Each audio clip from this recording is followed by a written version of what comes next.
My mother stood on a stage in a ballroom full of donors and said, "No child should ever feel unwanted." 20 years earlier, she had looked at me and my 10-year-old sister through the gate of her new husband's mansion and whispered, "Don't call me mom here."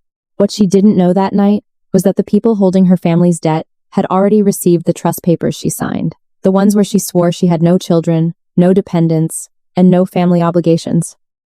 By the end of the gala, the mansion she chose over us was moving toward a forced sale. Her husband's inheritance distributions were frozen, and the rich family she abandoned us for finally saw the document she used to erase us. Before I explain how we got there, tell me honestly, if your own mother legally pretended you didn't exist so she could marry rich, would you expose her in front of the people she lied to, or would you walk away and let her keep the life she bought with your childhood? My name is Rachel. I'm 34 now. I work in distressed debt and asset recovery, which sounds more dramatic than it is. Most days, it's spreadsheets, loan files, collateral schedules, and rich people acting shocked that contracts still matter after they stop paying. I wasn't raised around money. I was raised around shut-off notices, late rent, and adults whispering in kitchens like kids couldn't hear them. When I was 13, my dad had already been gone for almost a year. He died from a heart condition he ignored too long because he didn't like doctors and we didn't have good insurance. After he died, my mom, Vanessa Harper, started dating a man named Richard Whitmore. Richard wasn't just well off. His family had that old money kind of rich where nobody says rich. They say legacy, stewardship, foundation, family office. They had buildings with their name on them, and a gated estate outside town that looked like it belonged in a magazine that would never be mailed to our apartment. At first, Mom told us Richard was kind. Then she said his family was traditional. Then she started saying things like, "You girls wouldn't understand how these people think." Mia was 10. She still slept with a stuffed rabbit and kept her sneakers beside the bed because she was scared we'd have to leave suddenly. I used to tell her she was being silly. Then our mother made her right. The first warning sign was a Tuesday night in October. Mom came home wearing a cream coat I had never seen before, and perfume that smelled expensive, in a way that made our kitchen feel smaller. She didn't ask about school. She didn't ask why the electric bill had a red notice on it. She went straight to the junk drawer and started pulling out documents. Birth certificates, social security cards, Dad's death certificate, old tax papers. I asked, "Why do you need those?" She said, "Adult stuff." That was always her answer when she wanted me to stop talking. Mia came out of our bedroom holding her rabbit. "Are we moving?" Mom snapped, "Go, brush your teeth." Mia flinched like she had been hit. A week later, Mom dropped us at our great Aunt Linda's apartment with 2 trash bags of clothes and said it was just until things settle. Aunt Linda was 71, lived on a fixed income, and had 1 bedroom. She loved us, but love doesn't magically make room in a 1-bedroom apartment. Mia slept on the couch. I slept on a camping pad on the floor. Aunt Linda made spaghetti with too much garlic and acted like everything was fine because the alternative was admitting 2 kids had just been dumped on her doorstep. Mom kissed Mia's forehead that first night and told me, "Be helpful, Rachel. Don't make this harder." Mia asked, "When are you coming back?" Mom looked at me instead of her. Soon. She left with our documents in a brown envelope. Soon turned into weeks. She came by twice, maybe 3 times. Each visit was shorter. The last time, she brought Walmart groceries and shoes for Mia that were 2 sizes too big. I heard Aunt Linda talking to her in the hallway. "Vanessa, they're children." Mom said, "I can't drag them into this new life with me." Aunt Linda said, "They're not luggage." Mom said, "You don't know what I'm trying to build." I didn't understand then. I do now. The day Mia got a fever, I found Richard's address on a piece of mail Mom had left under Aunt Linda's couch. I was 13, stupid with hope, and convinced if Mom saw Mia sick, she would snap out of whatever this was. So I took Mia on 2 buses to the Whitmore estate. She wore the 2 big shoes. They slapped against her heels every time she walked. By the time we reached the gate, her face was flushed, and her hand felt hot in mine. I pressed the call button. A woman answered, "Whitmore residence." I said, "We're here to see Vanessa. I'm her daughter." There was a pause, then 1 moment. We waited almost 10 minutes. Mia leaned against me and whispered, "Maybe she's making lunch." Then Mom came down the driveway. She was wearing a navy dress, pearl earrings, and the kind of makeup she never wore for us. She looked polished, protected, like a woman who belonged behind gates. Mia ran to the bars. "Mom." My mother's eyes widened, not with love, with panic. She looked back at the house before she looked at us. Then she crouched near the gate and said quietly, "Don't call me Mom here." Mia stopped moving. I still remember her hand slipping out of mine. Mom pushed a white envelope through the bars. There's $300 in here. Give it to Linda. I didn't take it at first. Mia's sick. Mom's mouth tightened. Rachel, I can't do this right now. She wants to come home. This is not your home. Mia started crying, but quietly. Even then, she cried like she was trying not to bother anyone. Mom looked back again toward the house. If Richard's family finds out about you girls, everything I built could disappear. I took the envelope because Mia needed medicine and Aunt Linda needed groceries. Mom said, "This is the last time. You need to understand I have a new life now." Then she walked back up the driveway. On the bus home, Mia asked, "Are we bad?" "Are we bad?" I said, "No." She asked, "Then why can't she say we're hers?" I had no answer. After that, our life became a pile of small emergencies. School forms Mom wouldn't sign. Doctor visits Aunt Linda couldn't afford. Panic attacks that made Mia throw up before class. Apartment management threatening Aunt Linda because 2 kids weren't supposed to be living there full-time. Mom sent money sometimes, not enough to raise us. Not regularly. Always, in a way that made it feel like charity instead of responsibility. A money order at Christmas. A Target gift card for Mia's 16th birthday. No cards that said, "Love, Mom." No phone calls. No showing up. Mia changed after the gate. Before that, she was sensitive, but still soft and funny. Afterward, she became careful. If someone asked what she wanted for dinner, she said, "Whatever's easiest." If a teacher asked why she missed homework, she said, "I forgot."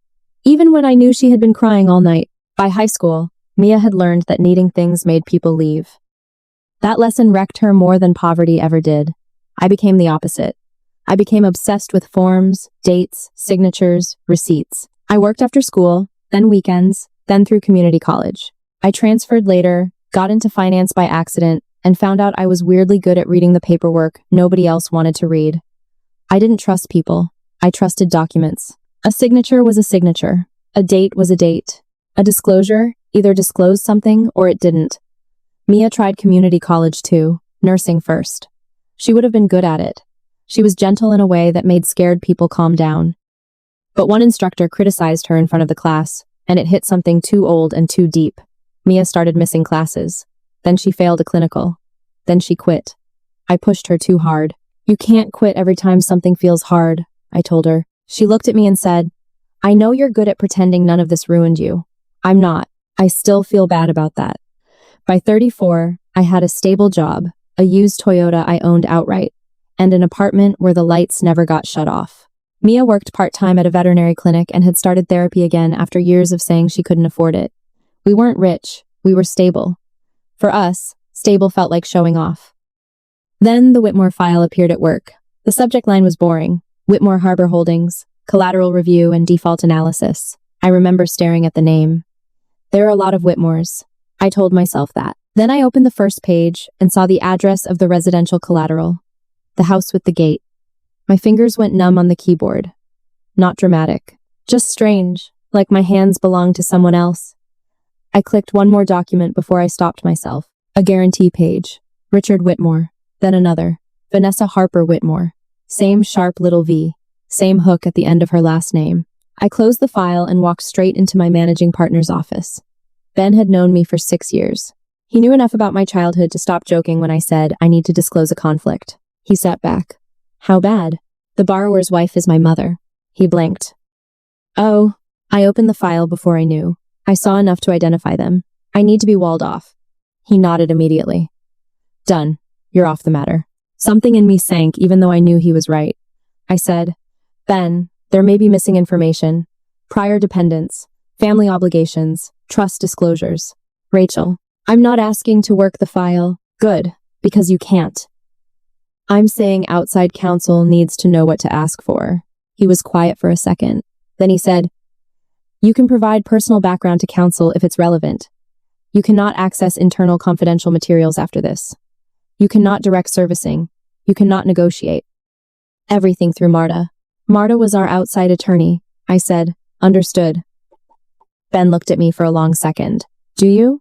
I did. And also, honestly, I hated it.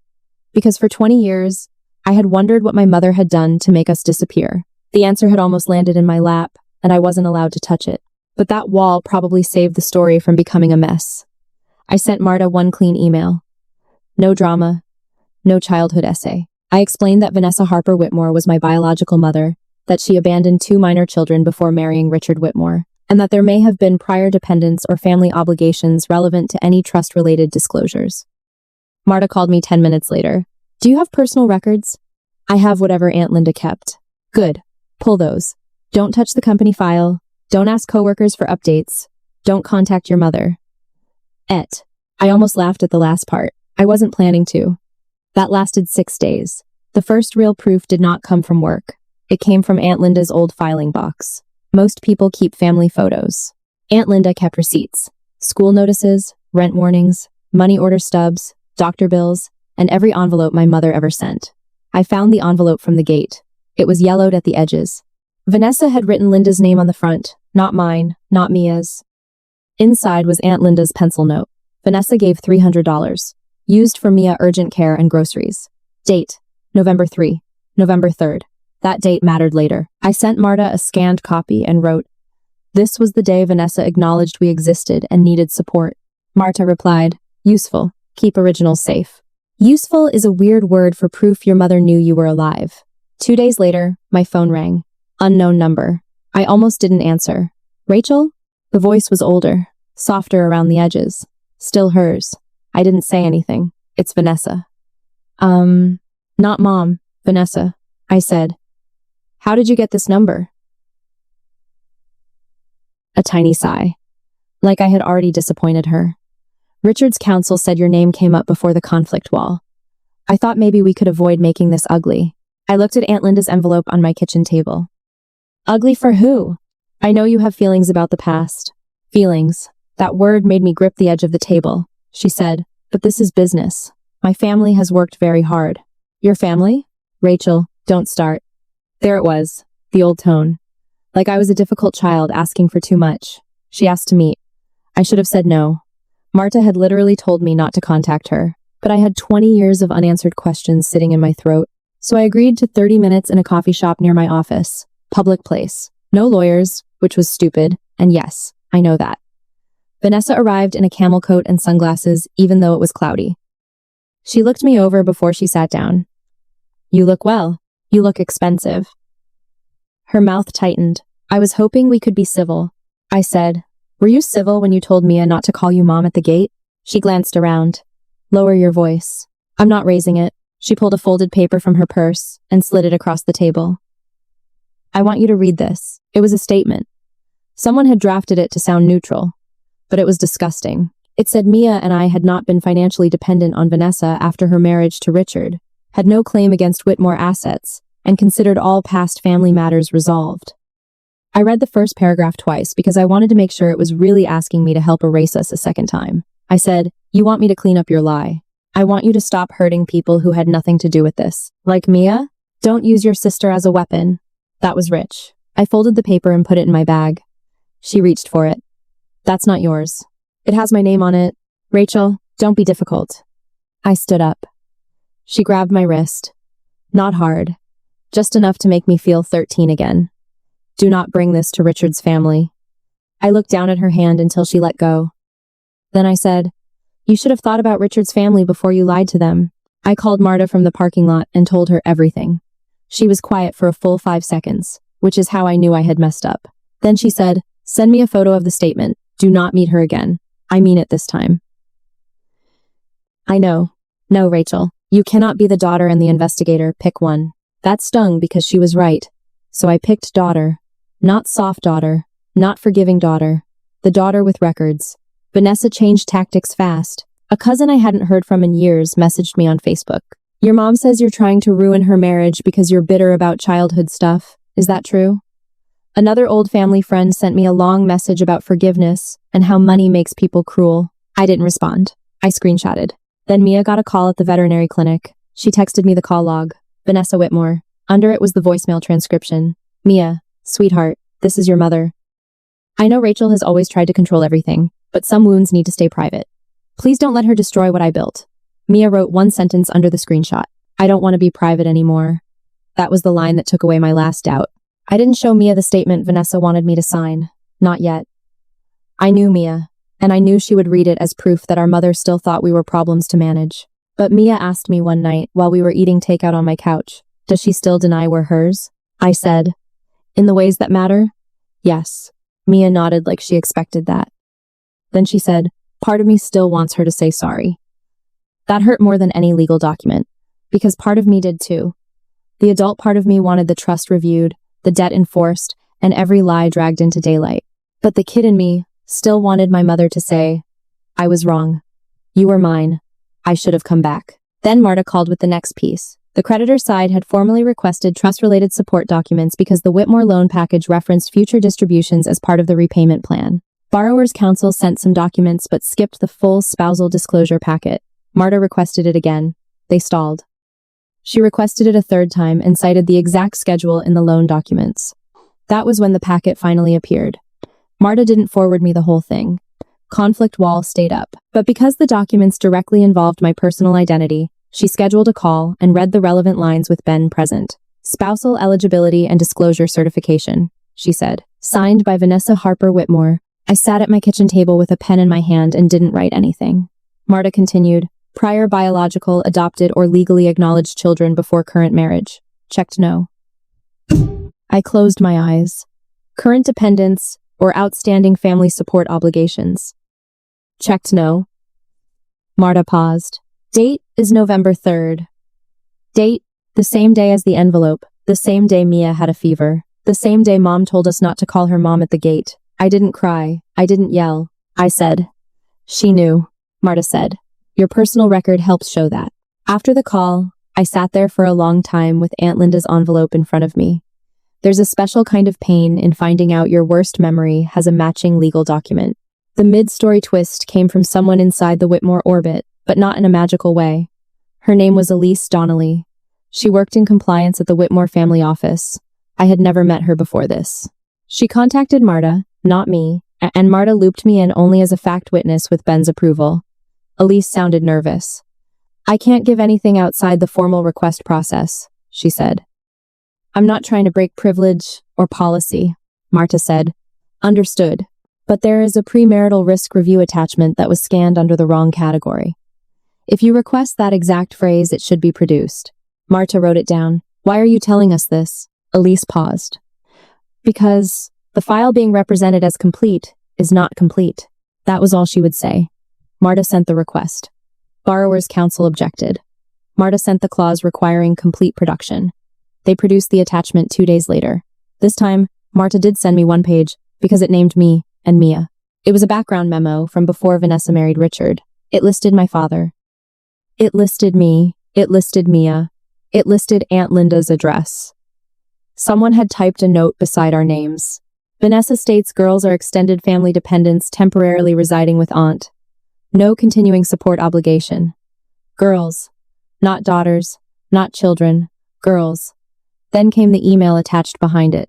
Vanessa had written to a Whitmore family office administrator. Please make sure the girls are not characterized as children in the final packet.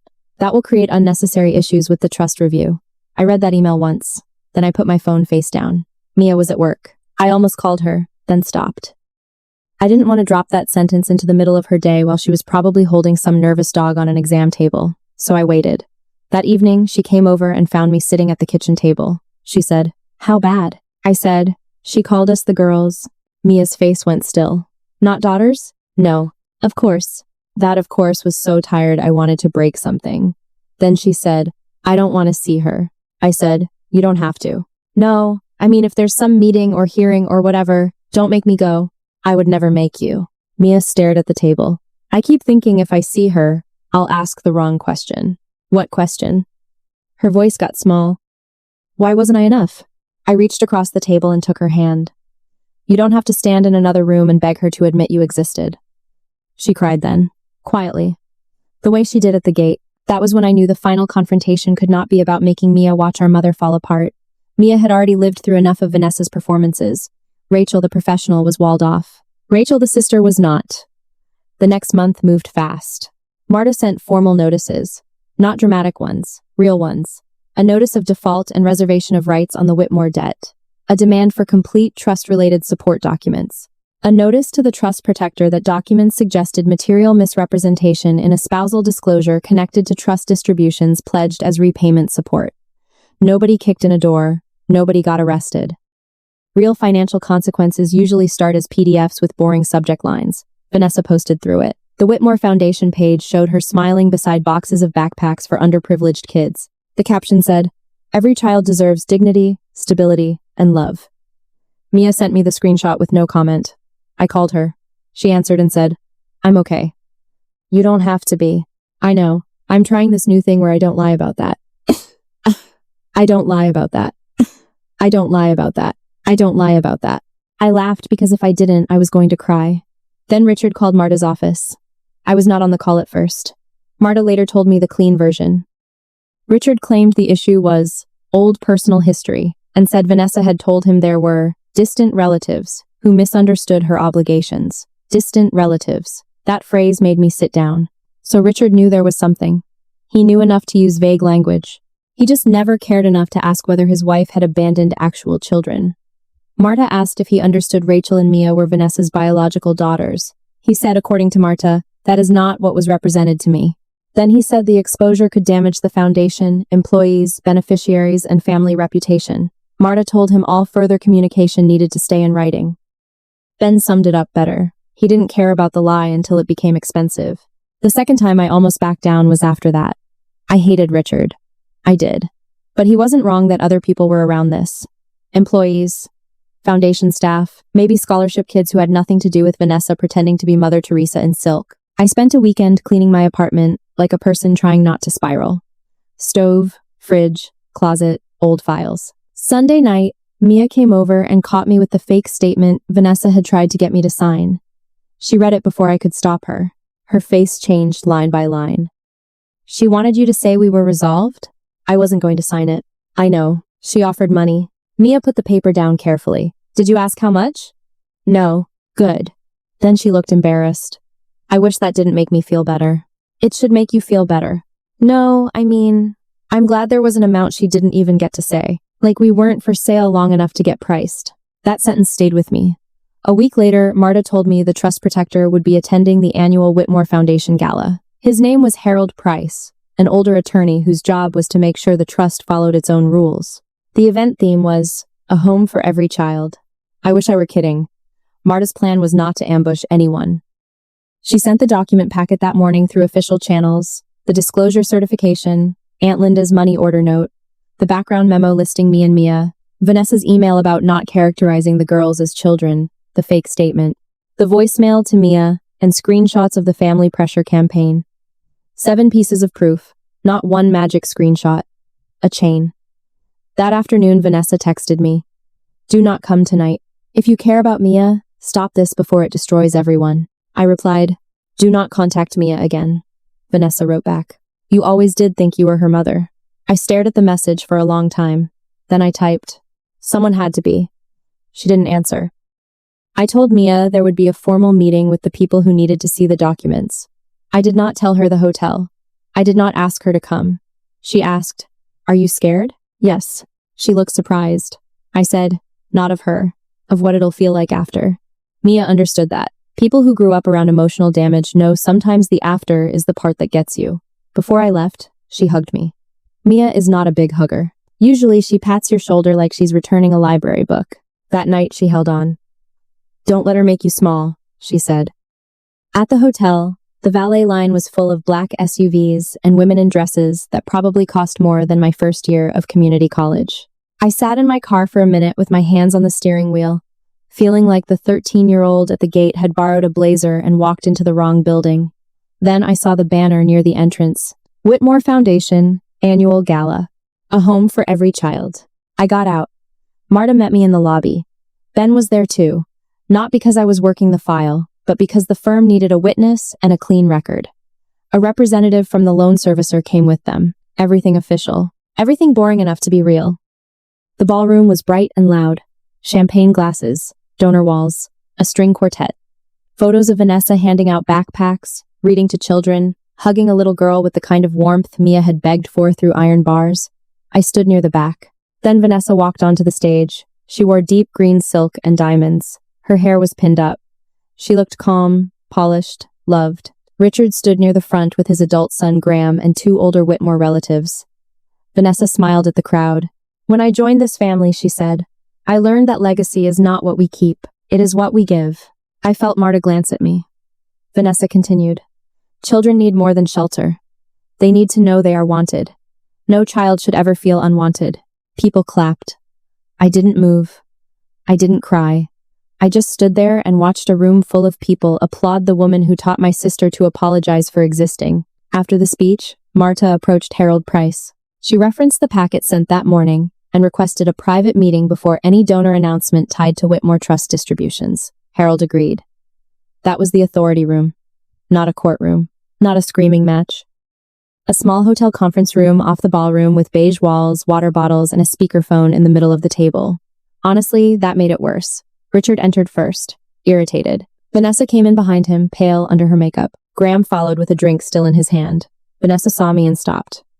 You shouldn't be here, I said. You put me here when you signed me out of your life. Richard stepped forward. That's enough. Marta's voice stayed even. We're here regarding the borrower's default, pledged collateral support, and trust disclosures tied to repayment representations. Graham muttered. This is insane. Harold closed the door. Marta started with the debt. She slid the notice of default across the table. The creditor has declined the informal extension request. Based on default status and unresolved disclosure issues, servicing will proceed under the loan documents. Richard's jaw tightened. We were negotiating. Ben said, you were delaying. Vanessa looked at me. Rachel, please. I hated how my name sounded in her mouth. Marta placed the spousal disclosure certification on the table. Harold put on his glasses. Richard said, what is that? Marta said, a certification signed by Mrs. Whitmore in connection with trust eligibility review. Vanessa said quickly, standard paperwork. It has nothing to do with this. I said, then it should be easy to explain. Harold read silently. Rooms get a specific kind of quiet when paper becomes more dangerous than gossip. Richard leaned over. What line? Harold tapped the page. Prior biological, adopted, or legally acknowledged children. Richard looked at Vanessa. You checked no. She swallowed. It was complicated. I said, I was 13. Mia was 10. That's not complicated. Graham looked at me. Wait, you're saying you're her daughter?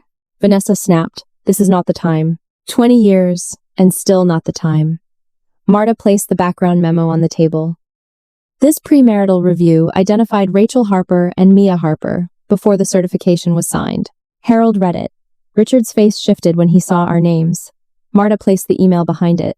Please make sure the girls are not characterized as children in the final packet. That will create unnecessary issues with the trust review. Vanessa made a small sound. Richard picked up the page. You wrote this? She said. I was trying to protect us. From your children? She looked at me like I had forced him to say it. You don't understand what his family was like, she said. They would have destroyed me. I said, so you destroyed us first. Richard turned to Harold. This is old personal history. It doesn't affect the trust. Harold did not look impressed. The trust relied on full disclosure of prior dependents, support obligations, and potential claims. If the certification was materially false, distributions tied to that review must be paused. Richard's voice sharpened. Paused meaning what? Frozen pending compliance review. That was when Richard stopped standing in front of Vanessa. Half a step. Small, but everybody saw it. Vanessa reached for his arm. Richard, I did it for us. He looked at her hand. No, you did it to get in. The music from the ballroom leaked through the wall. Graham set his drink down. Dad, does this affect the foundation pledge? Harold said. Potentially. That one word did more damage to Vanessa than anything I had said. Because families like the Whitmores can forgive cruelty if it stays quiet. They can forgive old abandonment if it doesn't cost them anything. But Vanessa had lied in a way that froze money. That made her dangerous to them. Vanessa turned on me.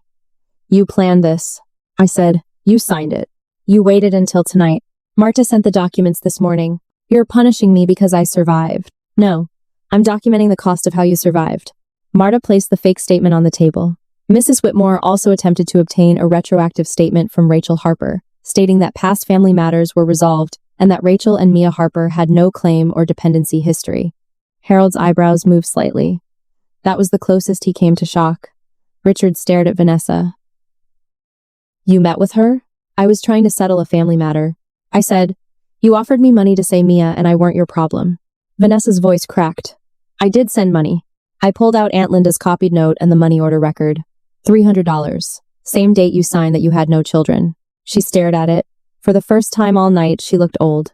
Then she whispered, "You kept that?" Aunt Linda did.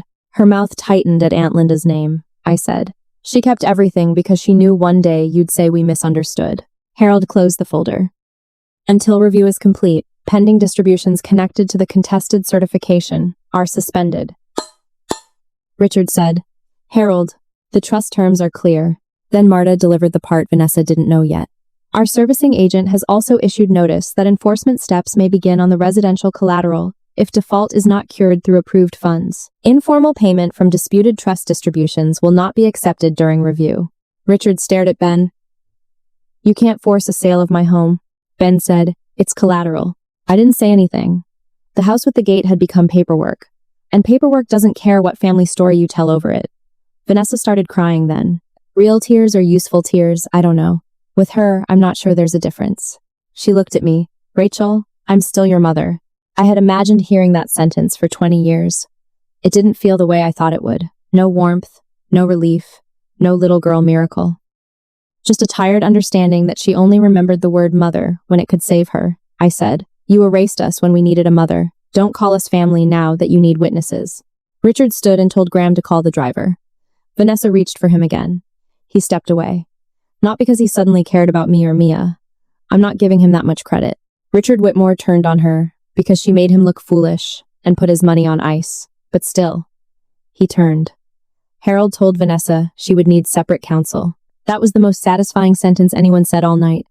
The fallout wasn't instant or cinematic. Nobody screamed in the ballroom. No one threw champagne. Vanessa wasn't dragged out by security. Real consequences are quieter than that. Within a week, the Whitmore Foundation removed Vanessa's speech from its website. Her name disappeared from an upcoming donor luncheon. Photos from the gala went up with several images missing. Mia noticed before I did. She texted me. They cropped her out of the backpack photo. Then, "Is it bad that I left?" I wrote back. "No, the mansion did not sell overnight. That's not how any of this works. There were notices, cure periods, attorney letters, negotiations, extensions denied, and more letters." But the easy money Richard had counted on from the trust was frozen, and without it, the residential collateral moved into enforcement review. A month after the gala, Marta received a formal notice from the trust office confirming the compliance review. The wording was dry. Vanessa Harper Whitmore failed to disclose 2 biological daughters from a prior relationship in the spousal certification dated November 3rd. I printed that page. Then I drove to Mia's apartment. She was making boxed mac and cheese and scrubs covered with dog hair. The foster dog from the clinic had become her actual dog because of course it had. I put the page on her kitchen table. She wiped her hands on a towel. "What is it?" "Read the highlighted part." She read it. Then she read it again. Her eyes filled. "It says daughters." "Yeah. It says 2. "Yeah." She sat down hard in the chair.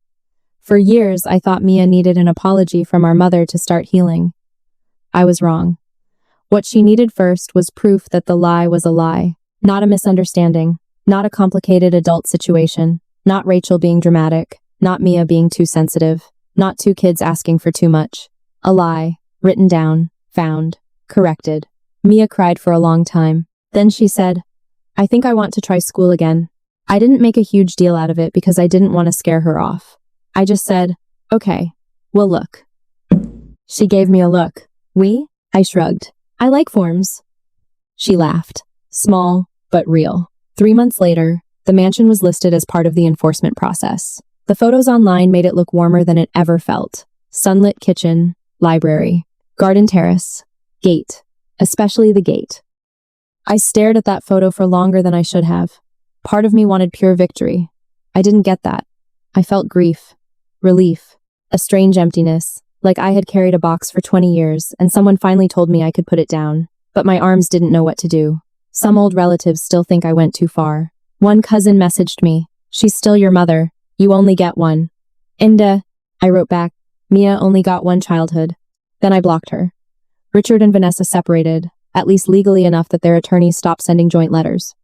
The trust review kept going. I don't know how much money they lost in the end, and honestly, that stopped being the part I cared about.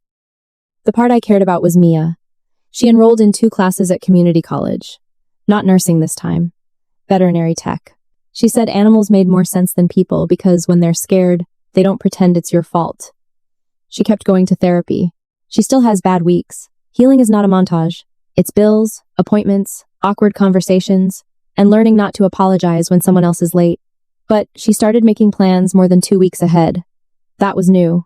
She painted her apartment yellow, very bright, kind of aggressive, honestly. When I teased her about it, she said, "I spent enough time trying not to take up space." So now her living room looks like a lemon exploded, and I love it. As for me, I still work in debt. I still read contracts with a level of suspicion that probably should be studied. I still keep too many files. But I stopped checking Vanessa's foundation page. I stopped looking for signs that she regretted it. A few weeks ago, I found the original envelope from the gate again, while cleaning Aunt Linda's old box. For years, that envelope felt like proof that my mother gave us away for $300. Now it feels like proof that she knew. She knew Mia had a fever. She knew we were children. She knew we were hers. She knew enough to hide us, enough to rename us, enough to call us the girls, because my daughters would have cost her something. My mother lost the mansion she chose over us. But Mia finally stopped believing she was the reason someone left. And me? I don't feel like I destroyed my mother's life. I feel like I returned it to the paperwork she filed. So tell me honestly, if you found out your mother signed legal papers saying you and your little sister didn't exist just so she could marry into money, would you have exposed her in front of everyone? Or would you have let the past stay buried?